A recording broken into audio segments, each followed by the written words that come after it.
So Hagar and Ishmael, Abraham throws them out. This is where we left off last week because Sarah doesn't like them. And because Ishmael is making fun of Isaac. And so they're, and as we said, yeah, and Abraham goes and does it because he doesn't want to. That's his son. That's his firstborn. But he does it because God comes to him and says, go ahead, don't worry, I'll take care of him. So he gives them a skin of water, some bread, and sends them on their way. And remember, they're out in Beersheba. They're out in the middle of nowhere. So it's not like she walks to the nearest town. There's no towns. And they just take off walking. So we left off here with, we were talking about 15 to 19. It says, when the water in the skin was gone, she put the child under one of the bushes. Then she went and sat down opposite him a good way off, about the distance of a bow shot. For she said, let me not look on the death of the child. And as she sat opposite him, she lifted up her voice and wept. And God heard the voice of the boy, and the angel of God called to Hagar from heaven and said to her, what troubles you, Hagar? Fear not, for God has heard the voice of the boy where he is. Up, lift up the boy, and hold him fast with your hand, for I will make him into a great nation. Then God opened her eyes, and she saw a well of water. And she went and filled the skin with water and gave the boy a drink. So it sounds like they just kind of wandered off. They're not really knowing exactly where they were going because Hagar wouldn't know anything about it. I mean, she was part of this huge caravan with Abraham who led the way. She didn't really know how to find her way or know where she was and know where to go. So she just started walking until they ran out of water. And then this angel comes and shows her where this well is that can keep them alive. She puts Ishmael under a bush because she doesn't want to watch him die, and she's also trying to put him in the shade. But that's how long they've been out of water. They're nigh unto death. And they've gone as far as they can go. Now, I brought up last week being in Hagar's shoes. You know, she didn't make this mess. She was a servant that got told to marry Abraham, had a kid. Now, she did do things that caused trouble by trying to lord it over Sarah, which was kind of dumb, being that she'd been Abraham's wife for a very long time. And then letting Ishmael make fun of Isaac. Mock Isaac. But she didn't create the problem. Now she begins to weep, to sob. Apparently, she's either forgotten or she doesn't have much faith in God. Because if you recall, God already told her that the child she was carrying was going to be the father of a great nation. And remember it said he will be a wild donkey of a man. His hand will be against his brothers, all that kind of thing. And yet here she is crying because she thinks he's going to die. Well, God already said that's not going to happen. So did she forget that God talked to her? Well, it could be she forgot, but because remember, right now Ishmael's 14. God told that to her about the time he was born, so it was a long time ago. Yeah, but when you're in distress, you don't remember those things. That's true too. I get it. Now, but at the same time, we don't necessarily know if she particularly believed in God. Remember, she's Egyptian. She has Egyptian gods. She may have accepted God as part of her pantheon of gods, but it's highly unlikely that she dumped the Egyptian gods and said, I'll follow the God of Abraham. It's possible, but it's highly unlikely. So that may also be why she doesn't believe God has that kind of power, even though he may have told her. So it could be any of that. But it doesn't matter. The point is, she thinks he's going to die until God appears to her and tells her that he's not. Let's see. And we live in a day when we get to see the fulfillment of that promise. Because Ishmael's descendants become who? Remember? The Arabs. The Arabs. And the Arabs are a big nation. There are millions and millions and billions of Arabs in this world, not just in Saudi Arabia. Most of the ethnicity of Egypt and surrounding areas is Arab, not Egyptian, and not other issues. They're mostly Arab, or mixes of Arab. So we see that fulfilled exactly as it was prophesied. So again, that can't be something really that people said was written long after the fact, because it took a long time for them to become a great nation. Yet it was prophesied. Also, it prophesied he would be a donkey of a man, meaning hard-headed, stubborn, difficult, all those kinds of things, but also extremely tough, like the desert donkeys were, can live where nothing else can live, that type of thing. But he would also be against everybody. And what do we see of the Muslim Arab peoples? Yep. In fact, we get upset because of the fact that they terrorize us and kill us, but you know, Muslims have killed far more other Muslims than they have anybody else. You know, the Sharia and the Wahhabi. What's the third one? The what? Shiite. Yeah, Shiite.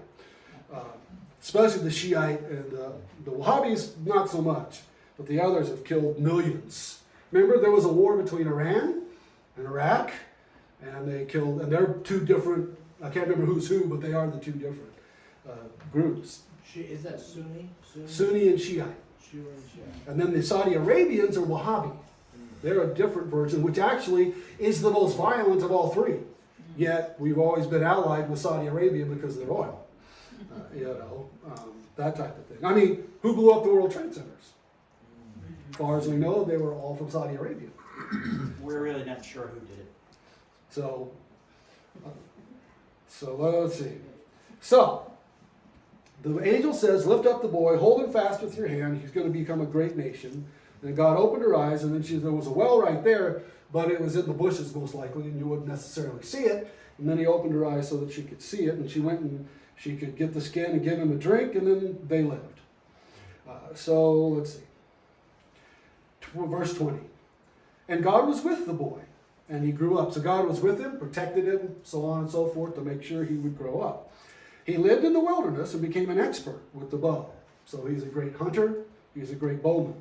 He lived in the wilderness of Paran, and his mother took a wife for him from the land of Egypt. And here's the wilderness of Paran. Now they started out, remember they were in Beersheba, which is, I got to click this. Beersheba's up there to the north. I feel like I missed something. Oh, there it is. And so they walked down here and then across over into here. And they're in there somewhere. We don't know. It just says in the wilderness somewhere. But they stay in the wilderness. They don't head for a city, anything like that. And then he becomes great with the bow because that's how he provides for their family. He hunts, that type of thing. And so now the fact that it says that she got him a wife from Egypt makes sense because she's Egyptian. In fact, most likely she went back to Egypt and got a relative, because that was the most common in their custom, was to marry off your kids to a relative, a cousin, something like that, to keep it all in the family, basically. And so it's very likely that's what she did. Let's see. So this is where Ishmael lived. He had his children. Then they began to populate the area. And this is how the Arabs trace their lineage back to Ishmael, because what's that? That's Saudi Arabia. That's the Arabian Peninsula. And that's how they got populated. And you know, early on, before oil and the cities they built, this is mostly Bedouin Arabs, the ones that were all camel trains and herdsmen and that kind of stuff. And they were exactly what God described. Extremely tough, live in the desert like wild donkeys, can live where nobody else can live. And they originally made lots and lots of money by transporting spices and all that from down here all the way towards Europe. They were the primary caravans that made it across this peninsula because it's all horrible desert. And you have to really know it and able to get across it.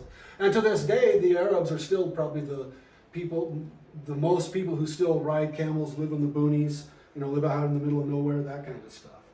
Although even they are starting to migrate, the Bedouins are starting to migrate into the cities because city living is easier. It's just really simple. A lot of bad comes with it, but city living is easier. Than living out there and being a nomad that has to set up the tent, tear down the tent, move to new pastures, find water, all that kind of thing. So, let's see. Now, what we know at this point is the Arabs, the early Arabs, they were part Egyptian and part Jewish. That's their ancestry, because Hagar was Egyptian, Abraham is the father of the Jewish nation. So they actually have Jewish roots in them, as well as Egyptian. But they then become their own separate people that we call the Arabs at a later time. What I also find interesting is out of Abraham came the only three monotheistic religions in the world. Abraham is the father of Islam, Judaism, and Christianity.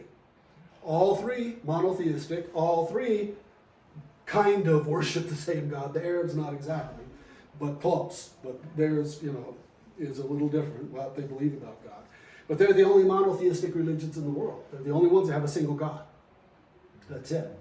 I don't know if you knew this, but there was an Egyptian pharaoh once that tried to turn the country monotheistic to worship Aten, the sun god. He didn't last long. People of those times, they didn't like this whole monotheism thing. They believed there were lots and lots and lots and lots and lots of gods. And that's what you find in every ancient people is hundreds or thousands of gods. In what they call a pantheon, group of gods. Only the ones that come from Abraham are the ones that all went from monotheism. What comes? So they want to keep the dung beet of God? Exactly. And the Nile and all kinds of stuff. Yep. So did everybody else. Like the Asherah, those who worship Asherah, which is very common in the New Testament, they worshiped oak trees. Or they made a pole out of oak. You could do it either way. You could make a carved pole that was an Asherah pole, or just an oak tree.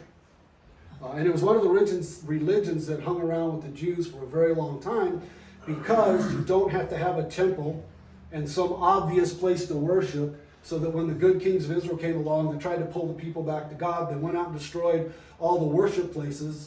Well, if they just go out in the woods and worship an oak tree, you can't really destroy that. You know, you don't know which tree or whatever. And so it hung in there for a very, very long time. So Abraham's the father of three great religious beliefs, all which are monotheistic, because Abraham was monotheistic. And in his day and age, he was the only person that was monotheistic, except for maybe Melchizedek. We know about him. Probably some other believers, but as far as, you know, anything with a large group of people, that would be Abraham. Now, he lived to be 137 years old. Ishmael lived to be, 137 years old.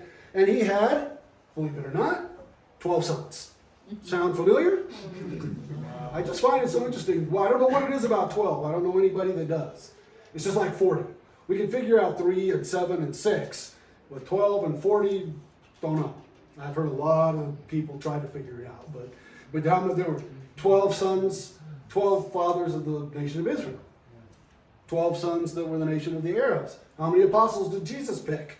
Wow. So it's interesting that he's coming out in these groups of 12. There's something about that. Now, one thing we know is what Jesus kind of was showing us is you can only be the maximum number of people you can be that close to, as Jesus was to his apostles, is 12. It's kind of what it's telling us. That's how many he picked to be extremely close and intimate with. Would it be out of line to go into Melchizedek for a minute or two? Into Melchizedek the priest? Yeah. I mean, it's very little known about this, right? Right. All we know is he's a priest of God Most High. Abraham tithed to him. He blessed Abraham. That's it. There's no more information. Except the New Testament said Jesus is a priest like the type of Melchizedek. But what that's referring to is Melchizedek, of course, the Jews don't exist yet. So he doesn't come from the lineage of Aaron, which is where the priests come from. He was a priest chosen by God. Okay. So is Jesus. It doesn't have any, because Jesus isn't of the tribe of Aaron either, or Levi. He was from the tribe of David. Okay, let's see. Okay, verse 22. At that time, we're going to go back to Abimelech, remember him? And Phicol, the commander of his army, said to Abraham, God is with you in all that you do. Now, therefore, swear to me here by God that you will not deal falsely with me, or with my descendants, or with my posterity. But as I have dealt kindly with you, so you will deal with me, and with the land where you have sojourned. And Abraham said, I will swear. Now, it's interesting that this guy, this Abimelech, who is a foreign dude that has his own gods and all that kind of stuff, that, I jumped ahead a little bit. Well, that he noticed the promise, he doesn't know about the promise, but he sees the effect of the promise made to God. Remember God said he would bless Abraham and all that kind of stuff? And he notices in Abraham's life, what did he say? God is with you in all that you do. He could see this. Abraham, nobody attacked him and, stole his stuff or defeated him. He was enormously wealthy, that type of thing. And in fact, Abimelech had a hand in increasing his wealth. Remember? He lied to Abimelech and all that, and Abimelech gave him silver and all kinds of stuff.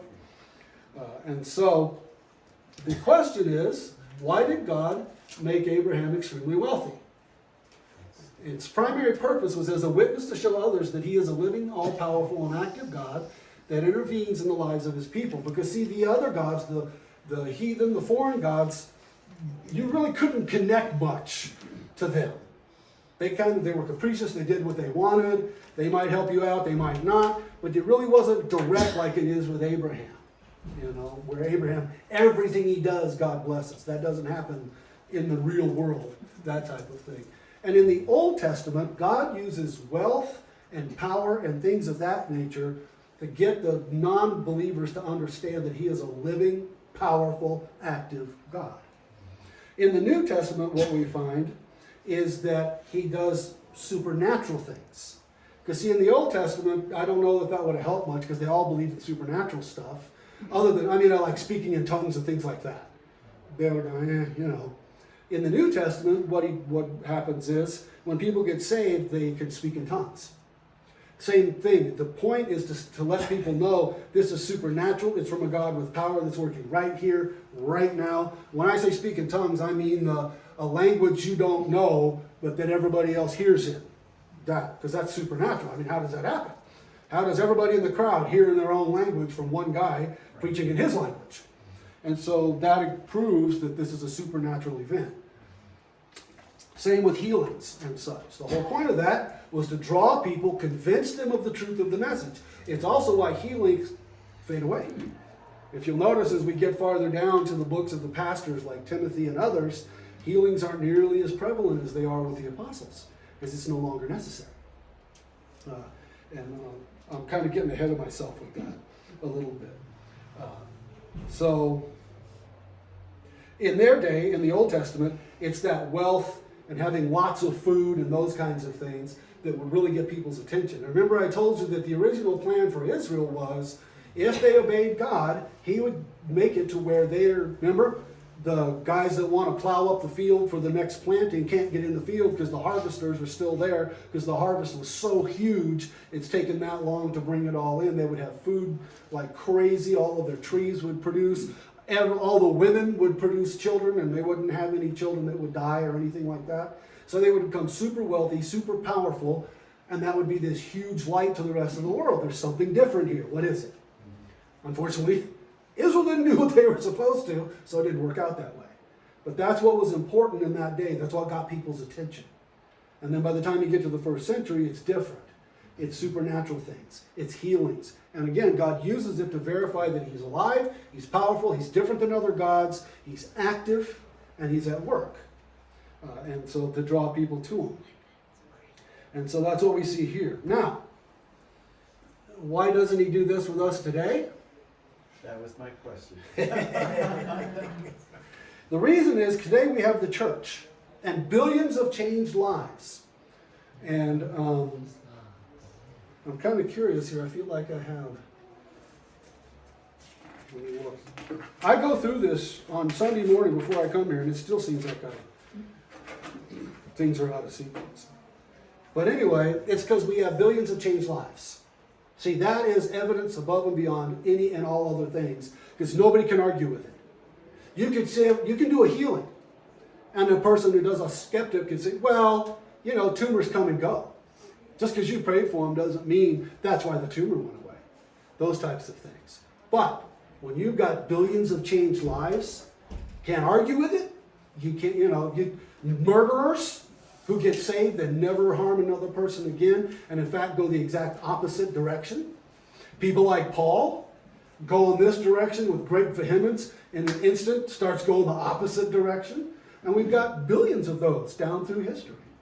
People who gave away all their money and God made sure they had more than enough money, so on and so forth, like R.G. Letourneau, who tithed 90% and kept 10% and still become a multi-millionaire because of that. And we see it all down. In fact, there was a guy that attended Crestview for a while who was really kind of searching. And I even spent some time going to his house. And one of the things he told me about Christianity, he said, the main thing he basically said, I've looked into all religions. And the main thing you Christians have that nobody else does that can't be explained are the changed lives. That came from a non-Christian who noticed that, And there are so many stories of people's lives turning around. Drug addicts, alcoholics, all those kinds of things.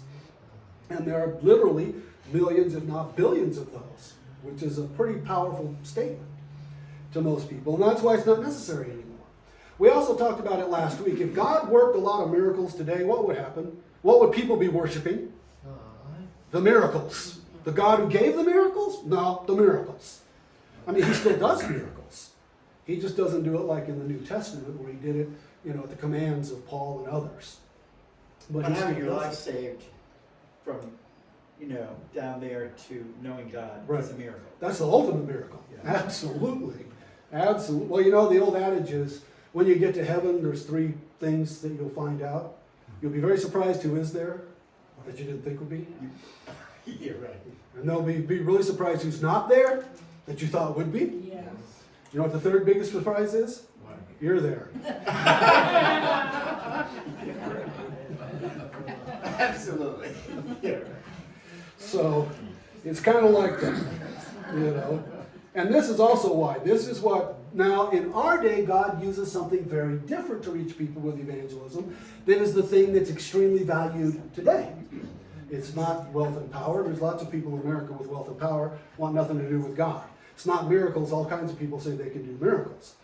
It's this. But in your hearts, honor Christ the Lord as holy, always being prepared to make a defense to anyone who asks you for a reason for the hope that is in you. Yet do it with gentleness and respect, having a good conscience, so that when you are slandered, you notice it doesn't say if you are slandered. What does it say? When you are, so it's saying be ready. It's going to happen. When you are slandered, those who revile your good behavior in Christ may be put to shame. Okay? But what is the thing it says here is to work today? Hope. What does the world around us not have? Hope. Why is suicide the #1 killer of college students, of kids? Why do people go into schools and churches and shoot people with guns? It's that. People have no hope. Especially when you think about, I hadn't thought about this, but I heard a guy on the radio say this, and it makes a lot of sense. He was talking about the fact that if you're of more of a liberal mindset and you really kind of buy into, we're all going to die from global warming kind of stuff and man's causing it, you raise your kids telling them, because you want to impress it on them, we're all going to die, we're all going to die, we're all going to die, man's not doing anything about it, we're burning up the earth. What do you expect to raise? Kids with no hope. They've been told their whole life that all this horrible stuff is happening and it's going to kill us all and nobody's doing anything about it. And then you shouldn't be surprised that they kill themselves or all the different things that happen. Because you drilled, and I never thought about that. They have no hope. And that's one of the things the Bible tells us to do above all things. Live in a manner that our hope is visible. Like when we hear the bad news in our government and different world things, we don't get upset. We just say, God's got it in hand. Might make my life difficult, more difficult than it is, and so on and so forth. But God's got it in hand. So that we always have. See, these guys can't take it. This is just too spiritual for them. So they're getting out. It's so depressing. Warren can't decide whether he's going to stay or go. He got up with them. I've had enough. So we're the ones that are supposed to have the peace that passes understanding. All that kind of thing. We're supposed to grieve differently than others. But we should live with hope. Because that's what I was really trying to explain last week and the week before, is that we are strangers. We are sojourners. We don't belong here. What happens here isn't ultimately what controls our lives. God does. Therefore, we should be the people who live with great hope. Doesn't say you have to go around being happy and jolly all the time. Never says that. It says a person of hope of that. And not there's the hope of the rest of the world. Meaning, I'd like for this to happen and it might not, but I hope that it does. Our hope is the biblical hope that says it hadn't happened yet, but because God said it's going to, absolutely. So we hope in that, but that's a sure hope. It's going to happen. It just hasn't happened yet. So that is really if you want to know God's plan of evangelism in the church age, that's it. It's that we live in a manner that causes people to come and find out what's going on. That's what happened in the early church. That's why it grew so fast. They lived in a completely stratified society. The Romans, the wealthy, the powerful, the politically connected, the Greeks, they're the educated, they're the science and the scribes and all that, and then it kept going down, and then the Jews were at the bottom. They were below even the peasants. And you really couldn't move from one level to another. Once in a while, a highborn person might choose to adopt you and pull you up, but you really couldn't work through it on your own and make it up. And they didn't have anything to do with each other. The Greeks considered everybody a barbarian. even the Romans, and had nothing to do with them. And yet all of a sudden, here's this church. What's in the church? Highborn Romans, lowborn Jews, men, women, different skin colors, different languages, all different stratus of society. Not only are they all getting along, but they're selling land and donating money and supporting each other. They're doing things that never, ever, ever, ever happened in the first century. So then everybody comes and says, what is going on here? Why is this so different? And that's what caused it to grow so rapidly. It was so different than anything around them. And they could see the love of the people and the hope they had and that they took care of each other. Okay, let's see. Now, why was it, no, this is actual slide. Remember, Abimelech comes to them and says, let's make a covenant that you'll deal with me honestly. Why does he say that? Why does Abimelech feel it was necessary to make this treaty with Abraham? Well, Well, God said if Abraham did not pray over him, he would die. well, but what came before that? What did Abraham do? He lied. Remember? That's why he's telling them, you'll deal honestly with me. He lied about Sarah and almost got Abimelech and his entire family killed. Exactly what Calvin was talking about. And so he lied to him about Sarah. So he's coming to him and says, I see God is with you. And Abimelech is seeing the promise that God made to, let's see. I'm getting ahead of myself. He'd already lied to him. And so he wants to make sure that Abraham's going to speak honestly to him, because God is with Abraham in everything that he does. So Abimelech can see if you mess with Abraham, bad stuff happens. So I want to be on Abraham's good side. And so then the reason is because Abraham's God is extremely powerful and acts on Abraham's behalf. See, Abimelech, being a guy with foreign gods, he's never seen a God that acts directly like this one does, that protects Abraham, that's caused God him great wealth, all those kind of, because he's heard the stories of Abraham fighting the kings that came down and got Lot. Remember that? And he takes 310 men and defeats this army. It was around probably 30,000 or more, and runs them all the way out of the country, gets all of their wealth and gives it all back to Sodom and Gomorrah. And all. He's heard that. And he's like, how did a guy with 310 men drive off this enormous army? And I can guarantee you that his army's not near that size. His country's not that big. Maybe 10,000, something like that. So he wants to be on his good side. So basically what he's seeing is the promise God made to Abraham. Remember? I will bless those who bless you, and him who dishonors you I will curse, and in you all the families of the earth shall be blessed. He sees this in the life of Abraham, and he wants to make sure he's on the blessing side. He doesn't want to get on the curse side. He doesn't want to dishonor Abraham. But in order to do that, Abraham has to be honest with him, so he can deal fairly with him, type of thing. So, now notice how Abimelech, he's very careful to add his descendants and his posterity. He doesn't just say with me. He says with my descendants and my entire posterity, you'll deal honestly with them. And that means your son and his sons and so on and so forth. So he's looking for his entire legacy, as kings do. They always look for their legacy, what they're going to leave behind. Hopefully a son, and their kingship will continue. Now here's something else I find very interesting. How does Abimelech speak of God? It's one of those things you really have to pay attention to. In verse 22, he says, at that time Abimelech and Phicol, the commander of his army, said to Abraham, God is with you in all that you do. Is this God Abimelech's God? No. So normally those people would say, your God is with you in all that you do. Or, as we find later, the God of Abraham, Isaac, and Jacob, remember that's how God gets called a lot of times, specifying God to that group, not necessarily mine. But yet Abimelech says, God. I cannot tell you why, I just find that kind of stuff very intriguing. Why does he speak as he does? As though he knows and believes in God. And maybe he does because of what he's seen going on with Abraham. But again, remember, it doesn't mean he let go of his other gods. What they did in those days is they just added them. You just added. And that's what they happened in Babylon with Nebuchadnezzar. He sees the power of God clearly. And yet he doesn't convert just to monotheism. He just adds God to all of his Babylonian gods and makes him the head god. And that's it. But they don't give up their other gods. And what does God say about that? First commandment, what? No other gods before me. That's right. So that means they're not really righteous people or part of the kingdom or anything, because they still have other gods. Now, Abimelech is smart enough to realize that if he stays on Abraham's good side, he'll be blessed. But if he does him harm, he will be in huge trouble. And so he can see that happening. Verse 25. When Abraham reproved Abimelech, so now we've shifted gears. This is some time later, we don't know how long.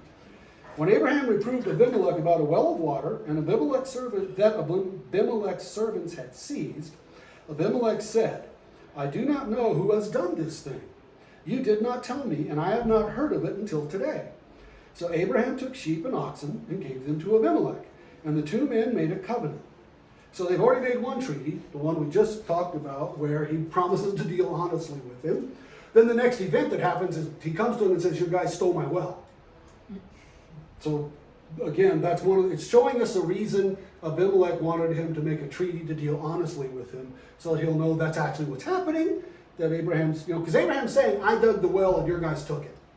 Well, he could be lying, but he signed a treaty that he would deal honestly. Verse 28. Abraham set 7 ewe lambs of the flock apart. And Abimelech said to Abraham, what is the meaning of these 7 ewe lambs that you have set apart? He said, these 7 ewe lambs you will take from my hand, that this may be a witness for me that I dug this well. Therefore that place was called Beersheba, because there both of them swore an oath. Beersheba can mean oath or the 7. 7 ewe lambs, and the oath, it's all connected, and it can mean either or both. So they made a covenant at Beersheba. Then Abimelech and Phicol, the commander of his army, rose up and returned to the land of the Philistines. Abraham planted a tamarisk tree in Beersheba and called there on the name of the Lord, the everlasting God. And Abraham sojourned many days in the land of the Philistines. Okay, now, here is the well in question. Isn't it amazing that that thing still exists? Most likely, it's the well in question. Abraham was a great well digger. If you pay attention to the Old Testament, he digs a lot of wells. And again, this must be the blessing of God, because he seems to always find water. I don't know how, but in this desert, he always finds water. Really never talks about him digging a dry well. Isaac follows on later. Because their land, look at the land around them. Does it look a lot like Arizona? No streams, no plants, no rain, no perennial bodies of water really, no streams that run all year or lakes, that kind of stuff. I mean, there's some in the rainy season, yeah. There's some oases that do have water, but not many. And so if you've got animals and you want to keep them alive, you got to have water. And it's the whole about living in a place like where we live, where there's not a lot of water, is that water is the most valuable thing you can own or you can have possession of. Because there's not much rain there, that type of thing. Let's see. Now, another issue about this digging a well is the person who dug the well could lay claim to the land around it. This is my well, I dug it, and I'm laying claim to this land. Well, that land is in Abimelech's kingdom. And again, that may be why Abimelech's herdsmen took it. Because they don't want somebody getting a toehold in the kingdom and then getting more and more land and so on and so forth. We don't know exactly why, or it could be they just wanted a well they didn't have to dig. And wells are of extreme value in there. And that's how it was in Arizona back in the early days. It still is, but people just don't realize it because of city water systems and stuff.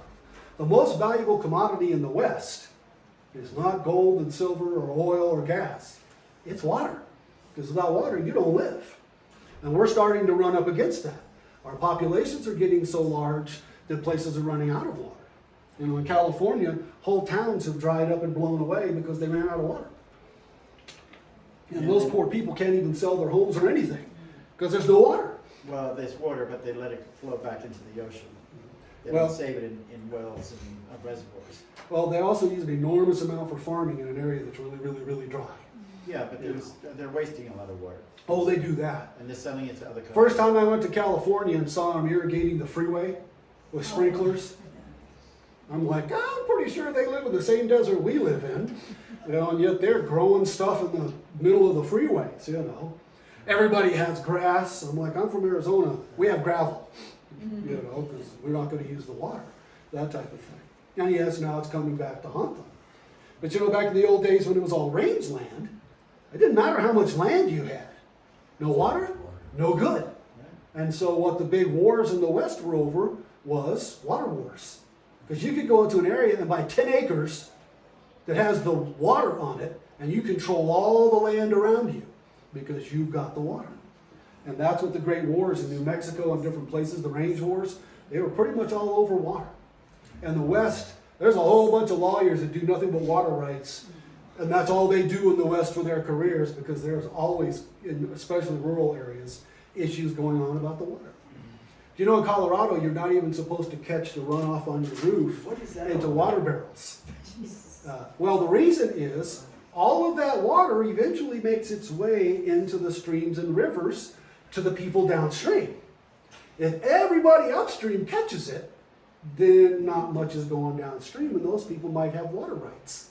And if they do, you have to provide them their water. That's why.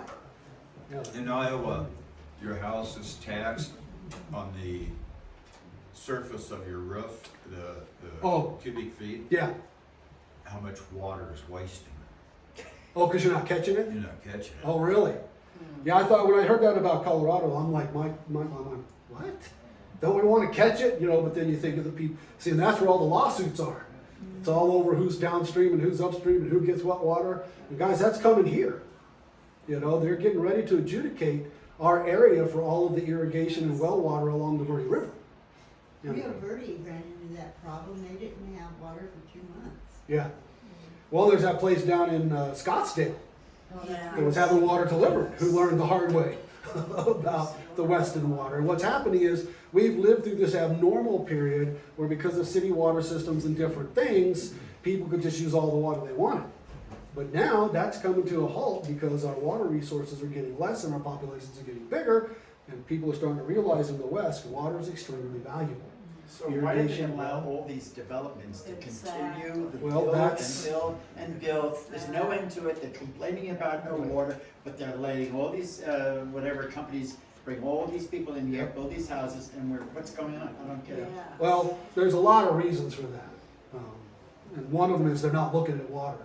And smart municipalities like Tucson, I think Tucson's probably one of the best I've ever seen at passing rules and whatnot and encouraging people to save water down there. And like them, if you want to put in a development in Tucson, the developer has to approve a 100-year water source. Right. Why aren't they doing that here? I mean, I get it, but why don't They will eventually. They will when it gets, you know, well, when do governments change? When they have to. And right now they don't have to because we still have water. But eventually it's going to get to the point where people start not having water. And that's when stuff will have to change. And so we'll see what happens. But wells are extremely valuable. And that's why Abraham and Abimelech are having an issue over this well that's going on here. And then the thing is, we're out of time, so you're not going to find out what happened.